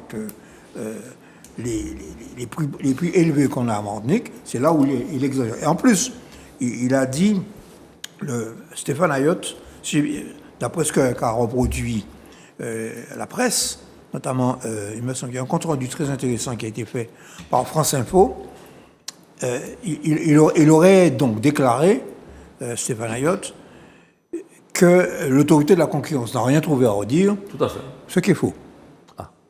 Ce qui est faux. Il y a eu deux avis. Ce qui est faux. Bon, ce sont des pavés énormes. Bon.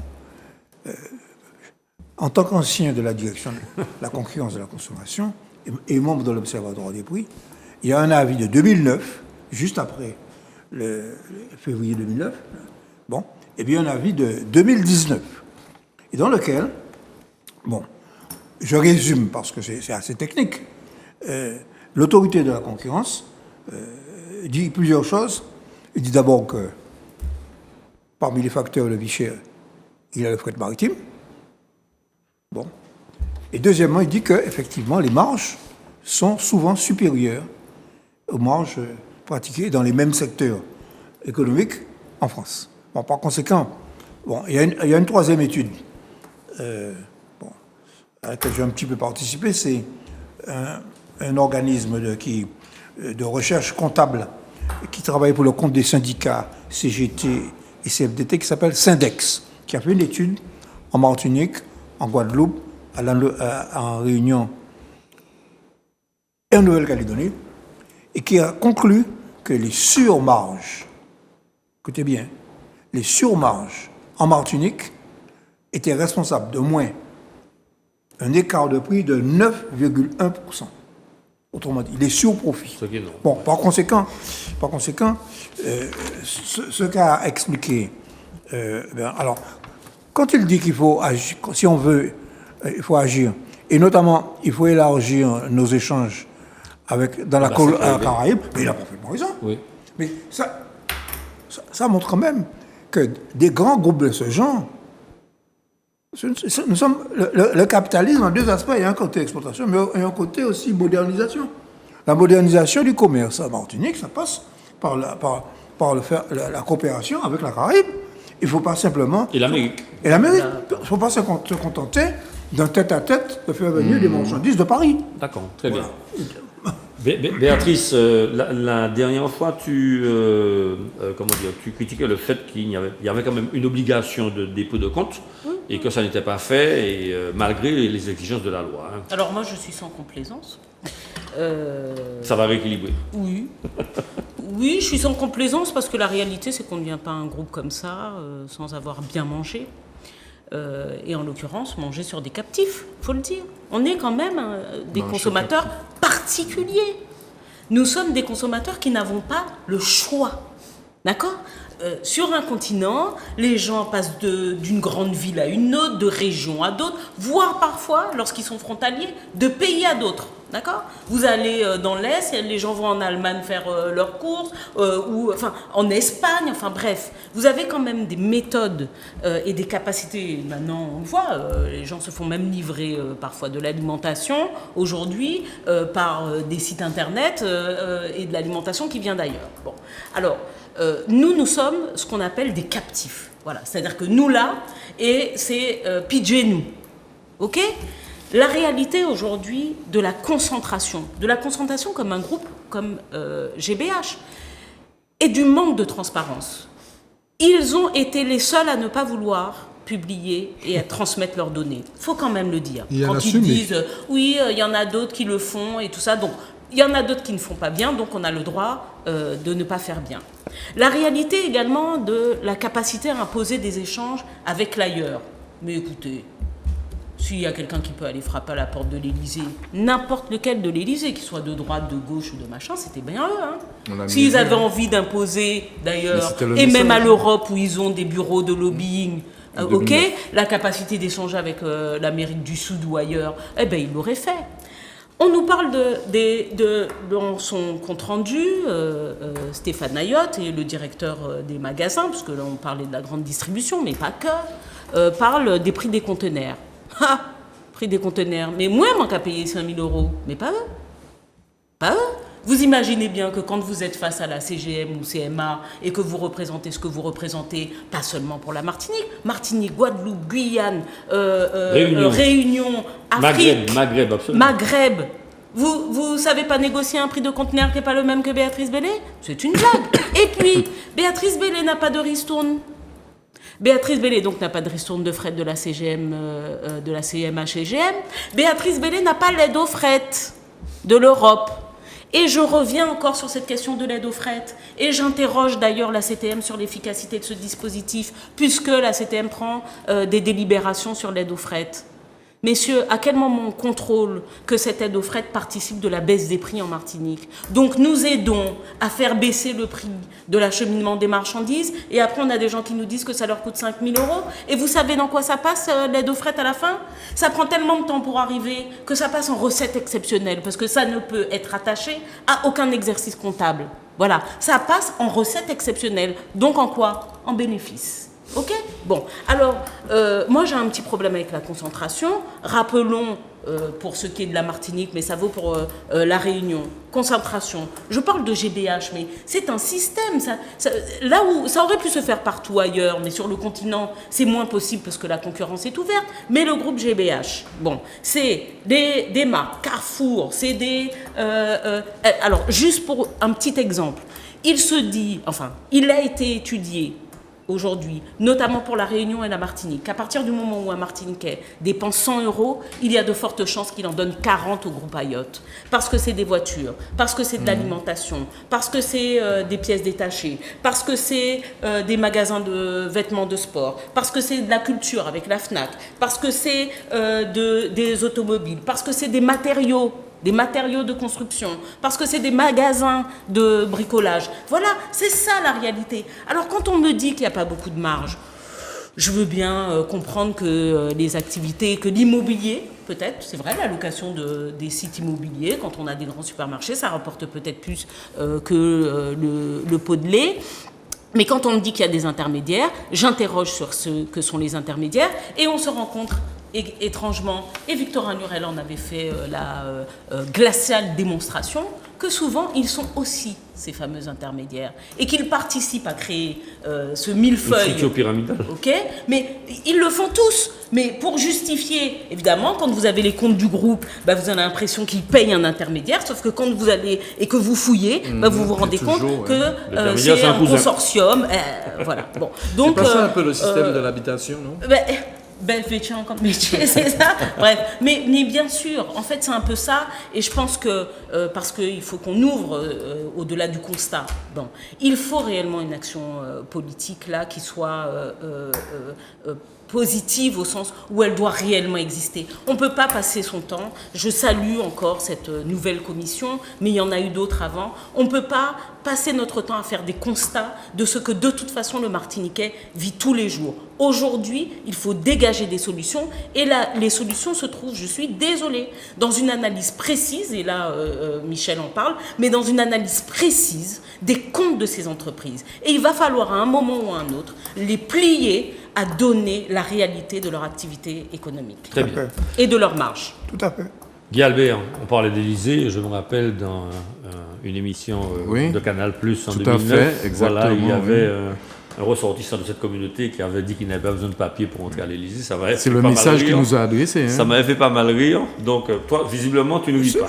Alors, je peux donner son nom. Ah non, non, enfin bon, oui, tu peux. Ah, mais non, écoute, le document, moi, je l'ai conservé sur mon ordinateur. Éric Delucy de Fossario. Voilà. Visiblement, Guy Albert ne lit pas. Non, c'est pas toute belle qui a fait Mounri. Oui. Non, mais là, c'est... Non, mais je pensais que ce type, en venant dans une commission si honorable, en plus portée avec beaucoup d'engagement, je suis souligné par notre ami Johnny, qui quand même a fait quand même un travail de fond. On peut reconnaître quand même le mérite, même si c'est la énième commission, mais le mérite que... il y a de la bonne volonté. Je pensais que ce monsieur allait venir nous annoncer la création d'une fondation pour lutter contre la vie chère. Les fondations, ça permet de déduire des impôts. Oui, Je tout à pensais fait. qu'on se réconciliait. Je pensais qu'on se réconciliait.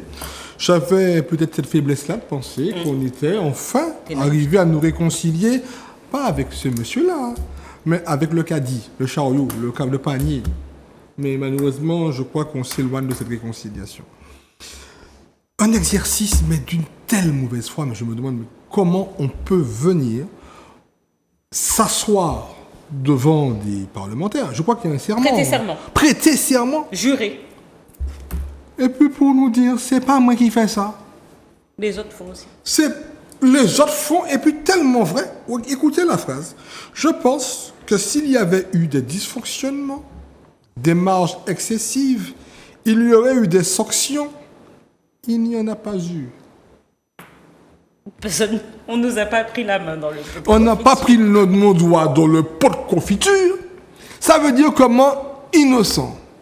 Non, mais on ne se rend pas compte. Tu parlais de population captive. Nous pas ni d'autre côté pour nous aller manger. C'est-à-dire qu'on ne peut manger que chez nous. Et dans le même exercice, il est quand même rappelé les parts de marché de ces messieurs.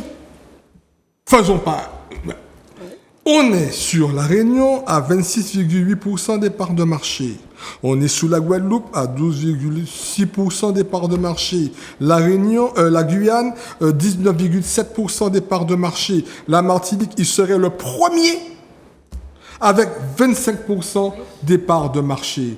Donc je crois vraiment que quand on a un tel exercice, au lieu de parler du prix des conteneurs de pâte achetée, de la CMA, CGM, de toutes ces choses-là, on a la décence de venir dire « nous ferons des efforts Très bien. Mais, ». Oui, ok, mais c'est qui ça? merci. Mais ça Merci dit- beaucoup. Alors Bertrand, Alors, non mais quand on oui. entend ça, parce qu'il y a une dimension juridique derrière ça, quand il vient, qu'il prête serment, il n'y a pas d'engagement moral. Tu as, capitaliste. voilà, tu as répondu à la question. Hein. Mais non, mais le droit. L'engagement moral. Les biguideurs. Et puis, dis-moi. D'accord. Bon. Enfin, un serment, c'est vrai qu'il y a encore des professions qui prêtent serment, mais c'est devenu véritablement donc, une rareté. On ne dit pas que Donc, c'est si folklore. bien que ce n'est pas une question purement juridique, c'est avant tout une question de morale, comme tu viens de le dire. Et aujourd'hui, on sait très bien, De on peut respect. très bien, voilà, prêter serment. Bon, effectivement, bon, en droit, il y a, quand on doit témoigner, on jure devant un juge.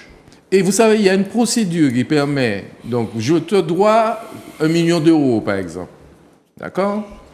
Je vais venir donc devant le juge, je vais jurer devant le juge, d'accord, que je ne te reconnais pas, je ne te dois pas 1 million d'euros.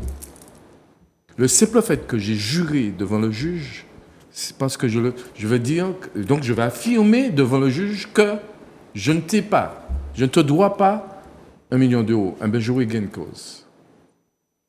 Wow. Ça Oui, fait peur, ça ça. existe, tout à fait. Parce que c'est un risque que je prends. Si passé, passé. Si pas passé, pas passé. D'accord.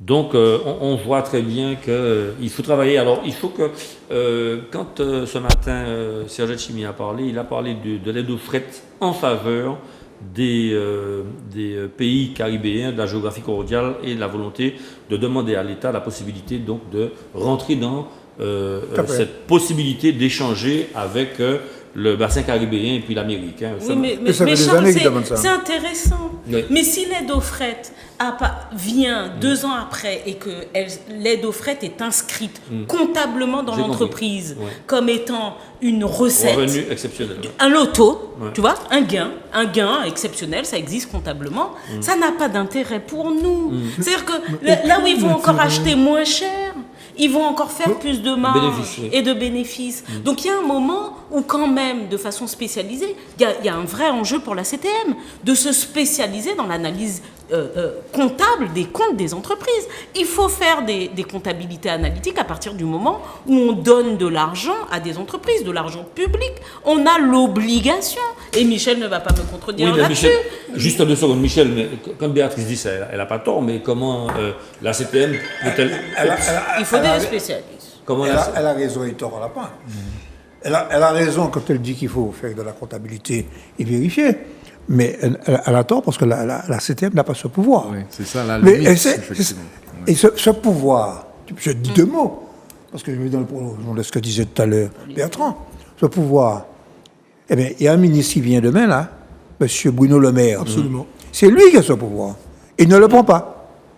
Bon, et que la vérité, c'est que, bon, je veux bien que les députés se déconcassent, mais non, mais il y a une administration qui s'appelle la Direction générale de la concurrence, de la consommation et de la répression des fraudes, et qu'on lui a enlevé le pouvoir de faire l'analyse de la formation des prix. C'est-à-dire qu'on pourrait s'épargner tout ça en demandant ce qui a été fait. Ouais. Alors, je vais manquer de modestie. Ce que nous avons fait, avec mon ami Robert Taylor, avec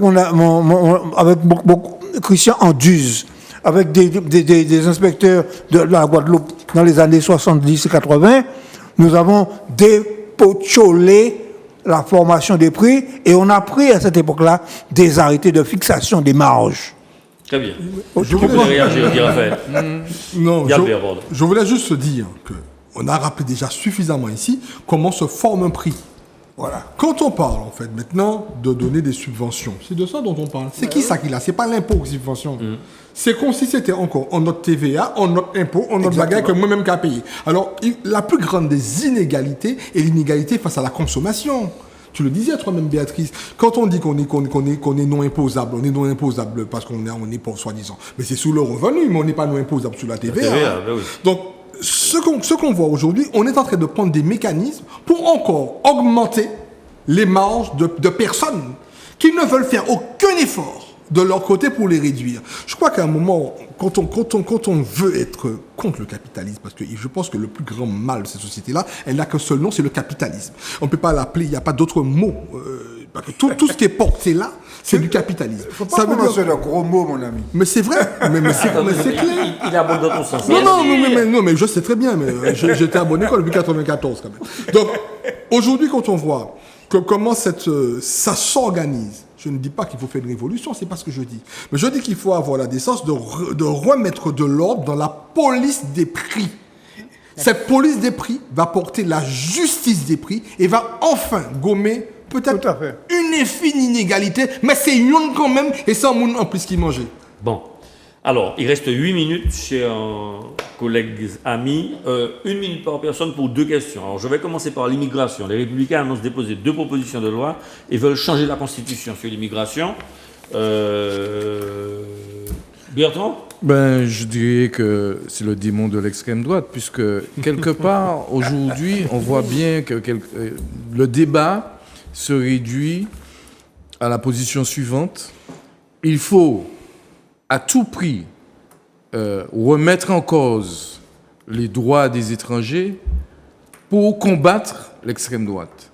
Et ça donc aboutit à des propositions qui apparaissent pour le moins insensées, telles que celles effectivement formulées par les Républicains, qui envisagent de réviser la Constitution pour introduire je ne sais quoi exactement. Mais en tout cas, il ne faudrait pas que ces gens oublient cette, j'ai envie de dire, cette recommandation très ancienne faite par Montesquieu, que quand on envisage de toucher à la Constitution, il faut avoir la main tremblante. Très bien. Bon, belle formule. Michel, ils oublient aussi que la plupart des immigrés proviennent d'anciennes colonies et quelque part, c'est un retour de bâton. Oui, alors, il y a deux choses. C'est qu'effectivement, comme il a dit, c'est ça la reprise des propositions du Front National. Hein. Bien sûr. Supprimer, par exemple, l'aide médicale Voilà. aux immigrés, renvoyer les immigrés qui fraudent à la sécurité sociale chez eux, etc., etc. Bon, ce sont des propositions anciennes du Front National rebaptisé oui, bon, RN. Bon. Alors, on peut dire d'ailleurs la chose suivante, qu'il n'y a pas l'épaisseur d'un papier à cigarette entre ce qu'on appelle l'extrême droite ou la droite extrême. La droite extrême, c'est Ciotti, l'extrême droite, c'est Le Pen, pour parler clair. Bon. Donc, Et on connaît les positions de Ciotti. Et connaît les positions de Ciotti. Bon. Alors, tu as raison. C'est que ce phénomène, il n'est pas spécifique à la France, c'est un phénomène occidental. Ils oublient que, de toute façon, l'immigration est un phénomène. L'immigration, il y a d'abord une chose, que l'immigration sud-sud est plus importante que l'immigration sud-nord. Autrement dit, l'immigration entre les pays du Sud, entre pays africains, entre les pays d'Amérique latine, est beaucoup plus importante que l'immigration du Nord. Bon, ça, c'est une première chose. La deuxième chose, c'est que l'immigration ne va pas s'arrêter avec ces phénomènes-là. On pourra regardez ce qui se passe entre le Mexique et les États-Unis. On a construit des murs, des barbelés. Il y a des milliers de personnes qui sont attirées comme des papillons qui sont attirés par la lumière vers les États-Unis. Par conséquent, c'est un processus purement électoraliste. Alors, c'est vrai qu'il y a une majorité de Français. Bon, il y a eu un sondage récemment, j'ai vu, et Lab, qui pense qu'il y a un lien entre immigration et délinquance et insécurité. Et en dépit de nombreuses études qui prouvent le contraire. Hein. Bon, oui. Bon, et alors, je veux terminer par un petit coup quand même, la Martinique. Parce que non, ici, il y a ni des mondes cadeaux que l'immigration haïtienne, c'est ça qui peut délinquance. Hein. Attention. Hein. Tout à fait. Bon, il y a un courant xénophobe propre à la Martinique. À combattre forcément. Et qui nous appartient en tant que démocrate progressiste, etc. De combattre. Hein. De combattre. Alors, je voudrais juste ajouter quelque chose. Du reste, j'ai envie de dire que le mot immigration n'a plus de raison d'être. Dans un monde où tout le monde se déplace, il n'y a plus d'immigration, il n'y a plus d'émigration. Il y a un phénomène de migration tout simplement. D'accord. Belle remarque. Béatrice, qu'est-ce que ça t'inspire ? L'essentiel sur les personnes qui présentent ces projets de loi a été dit. Bon, évidemment, on est face à une droite aujourd'hui dominée plutôt par des visions d'extrême droite et qui fait la cour d'ailleurs à l'électorat d'extrême droite aujourd'hui. Le sujet de l'immigration est un sujet qui, en effet, dans les sondages, apparaît comme un sujet qui intéresse les Françaises et les Français. Pour autant, voilà, il y a une vraie question qui se pose et des historiens comme Blanchard, par exemple, l'ont posé et le mettent à la face de la France. Bon, parce que, je ne sais pas si vous avez vu ces derniers jours, le porte-parole du gouvernement, Ciotti, sont partis faire un petit tour au Danemark et trouvent merveilleux les mesures totalement drastiques du Danemark, comparant ce qui n'est pas comparable. Comparant ce qui n'est pas comparable. Danemark, 12 millions d'habitants, France, 66 millions. Bon. Danemark, jamais eu de colonie. Très peu. Oui, une petite histoire, on va dire une petite histoire coloniale, mais en tout cas bien moins importante que celle de la France. Mais en fait, la réalité, c'est quoi ? La réalité, elle est crue, elle est méchante souvent. C'est que l'essentiel des Français qui aujourd'hui se dit opposés à l'immigration, en fait, ils sont pas opposés à l'immigration, ils sont opposés aux gens qui non seulement ne leur ressemblent pas, mais sont issus de l'immigration, sont des Français. C'est-à-dire qu'ils s'imaginent d'ailleurs que par un coup de baguette magique, en votant éventuellement extrême droite ou en disant l'immigration c'est un problème, tous les beurs, tous les noirs, tous les basanés qui sont autour d'eux vont disparaître et qu'on va les faire disparaître ou voire à nouveau les ghettoiser, bien les ghettoiser dans des espaces bien fermés pour qu'on puisse plus les voir. Parce qu'elle est là la réalité. Et Jean-François Bellamy, député européen et membre des LR qui porte d'ailleurs fortement et avec grande fierté ses propositions de loi, a été le premier à dire oui, quand j'étais enseignant, je me suis retrouvée avec des classes. C'est ce soir ou je sais pas quoi. J'étais estomaquée. Je me suis retrouvée face à un tas d'élèves issus de l'immigration. Ah bon ? Oui. Donc tu t'es retrouvé face à des Français, mais ça t'a fait peur de voir qu'ils n'étaient pas tous blonds aux yeux bleus. Bon, alors moi je veux juste dire à nos compatriotes, attention, parce qu'évidemment c'est toujours pas une fierté pour moi d'avoir les chiffres que l'on a vus sur le vote d'extrême droite. Et je préfère encore l'abstention, je préfère encore qu'on se singularise par une abstention géniale, je sais pas, grandiose, plutôt que ce que l'on a vécu.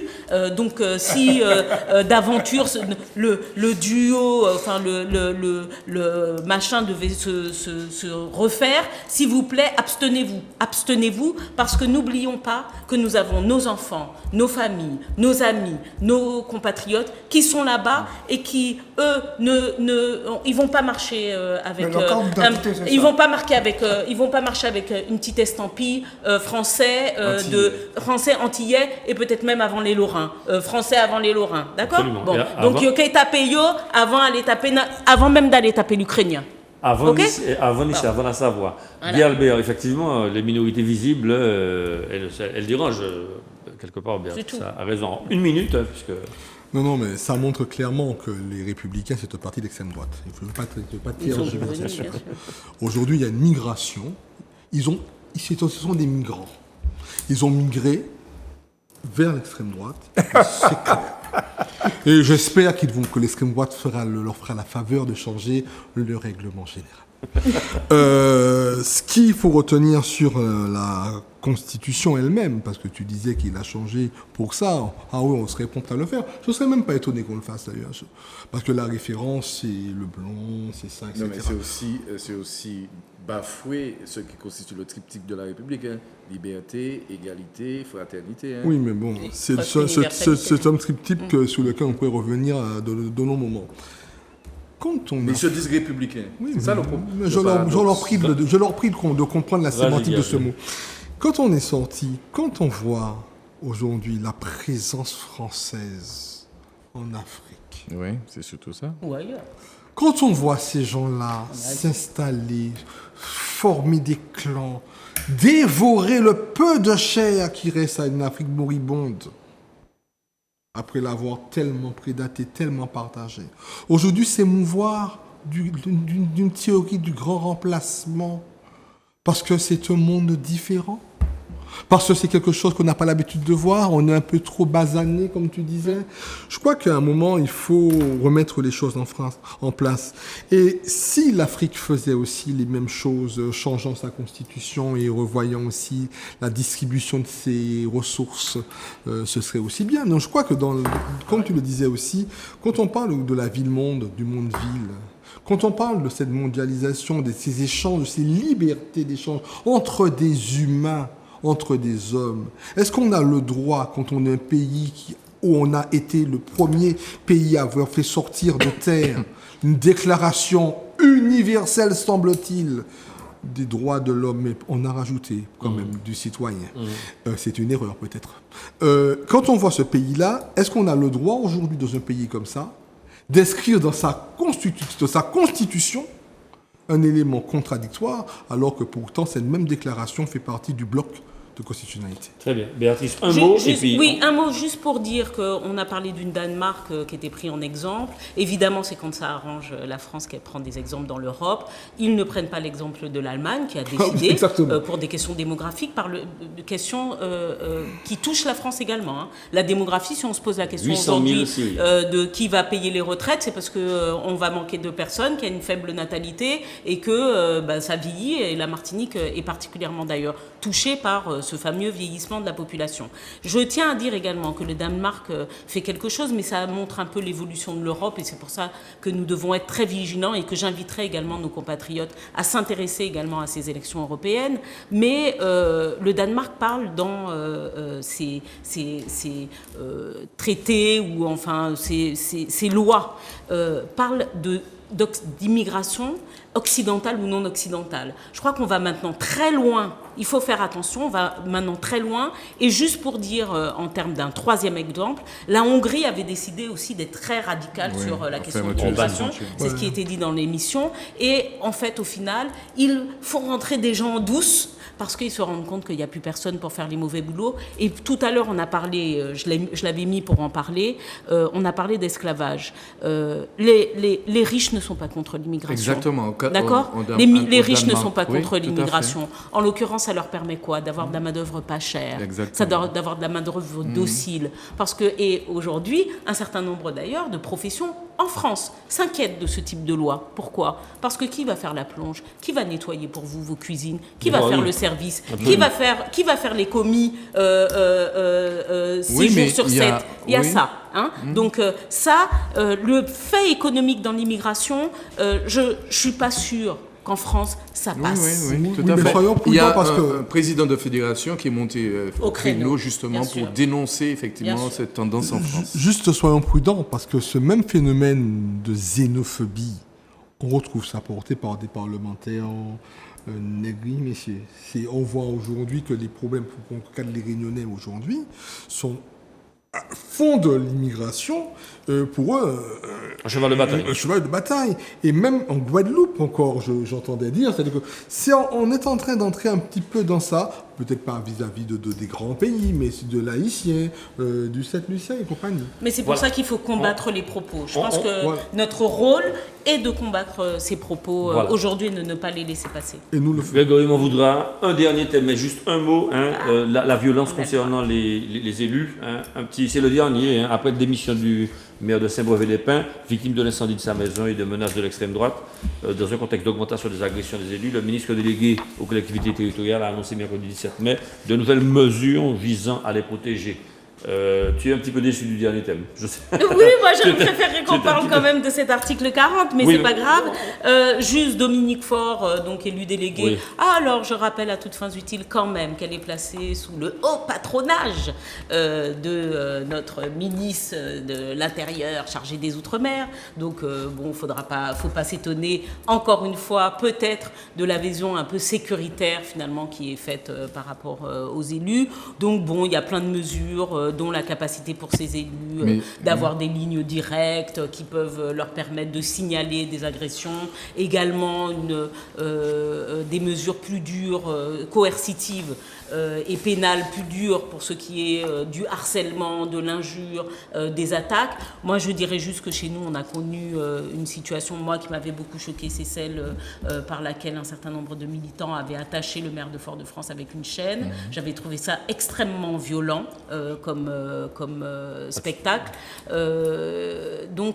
Oui, je crois qu'il faut de toute façon protéger les élus, les politiques, ceux qui donnent leur avis, et que c'est une mesure de bonne loi qui arrive malheureusement encore une fois, comme Michel le disait tout à l'heure, on crée des nouvelles choses quand il y a des situations. Là aussi, ça fait quand même 3 mois que sa maison et ses voitures ont brûlé pour que finalement, parce que la maire socialiste d'ailleurs, Johanna Roland, a pris l'initiative d'une marche d'élus, de protestation. L'État finit par se bouger et par intervenir. Voilà. Guy Albert, est-ce que ce sont les élus de proximité finalement qui paient pour l'incurie des élus qui sont un petit peu plus haut placés? Oui, c'est-à-dire que je déplore ça. C'est-à-dire qu'il n'y a pas, pour moi, il faut protéger les élus. Il y a un respect. C'est-à-dire autant notre parole est libre sur ce plateau, autant nous avons quand même une sorte de civilité. C'est-à-dire qu'on ne fait pas n'importe quoi. Je combats la violence sous toutes ses formes. Je n'ai pas d'ambiguïté avec ça. Autant j'ai des propos très durs, mais autant je ne suis pas quelqu'un dans la violence. Ça n'a pas de raison d'être.